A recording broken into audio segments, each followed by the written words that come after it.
Civil Disobedience and Other Essays, 128 Grain Bread,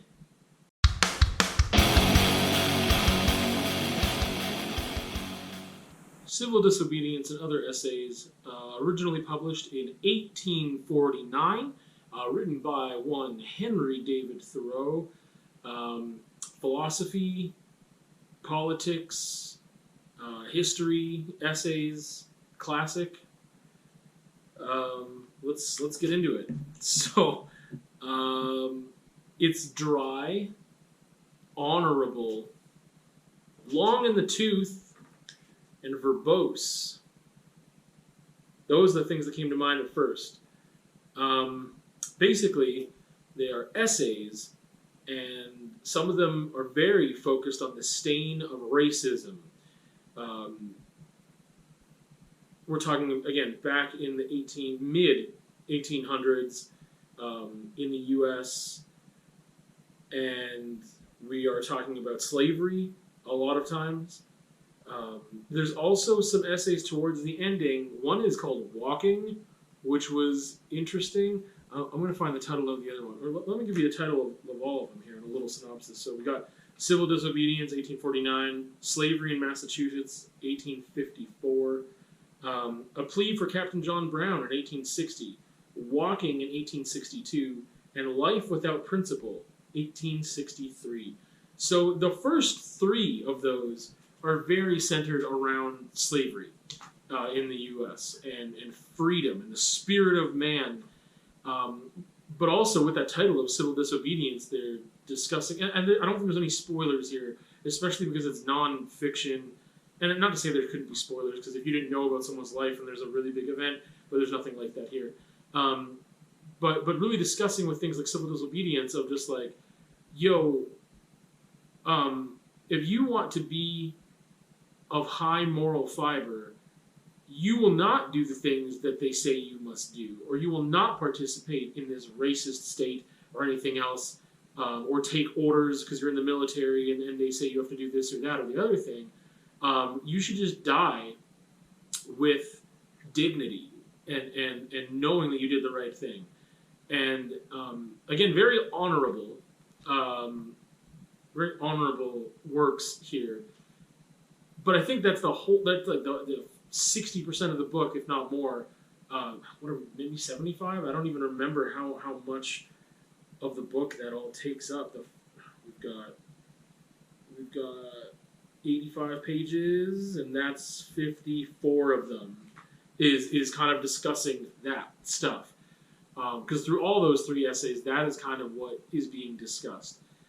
It is very dry and very verbose, despite the fact that it is honorable material and good words. The diction is just, again, it is so arduous and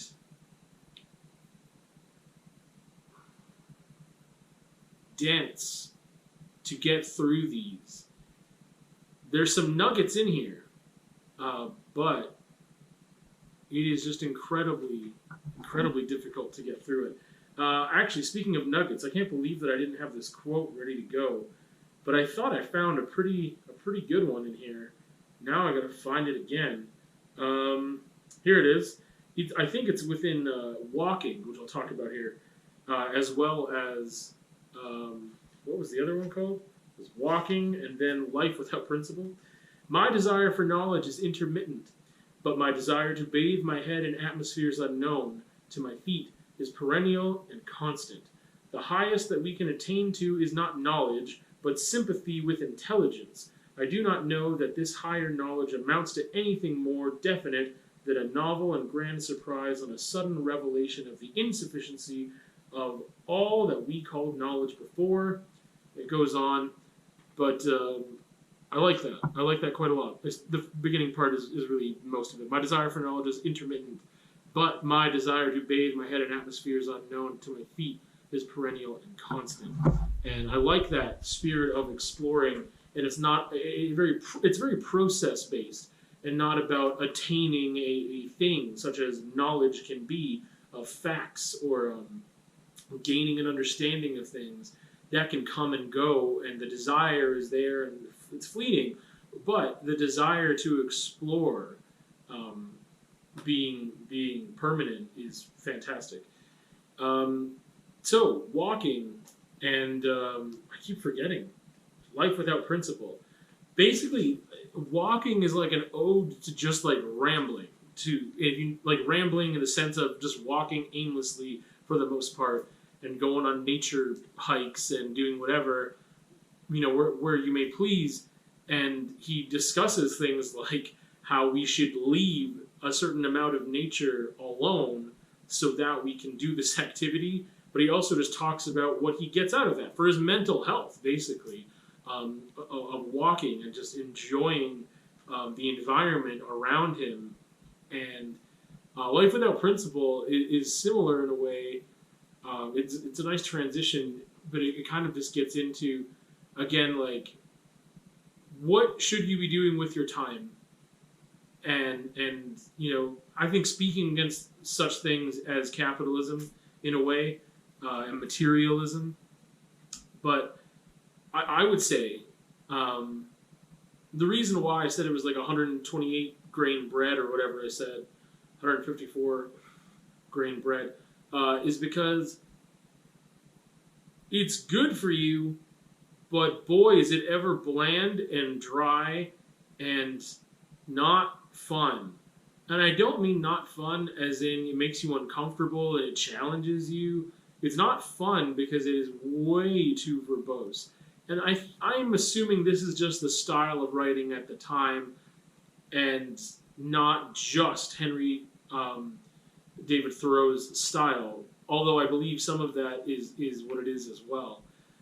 But yeah, if you are okay with really dry writing, if you enjoy politics and history, I think you are more suited for this book than I am.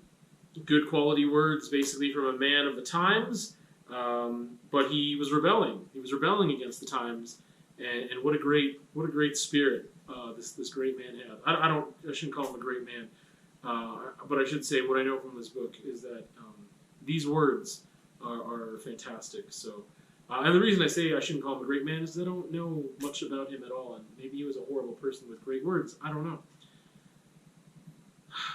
Shelf placement. Where is it on the shelf?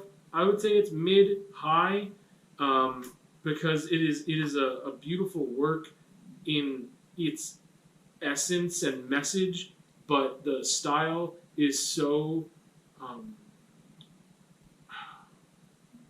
it is so, what's the word? I can't even grasp.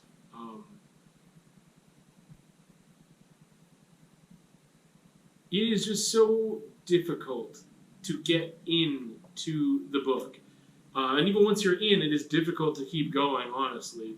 For me, once I was like 70% in, I was like, okay, we can do this, we can get through it. And I had time in a couple days, I was like, okay, we're done with this now, we can move on. There was some good stuff, but it's just really hard to get into. So that's why it's like mid-high on the shelf. I think that's it. Civil Disobedience and Other Essays. There you go.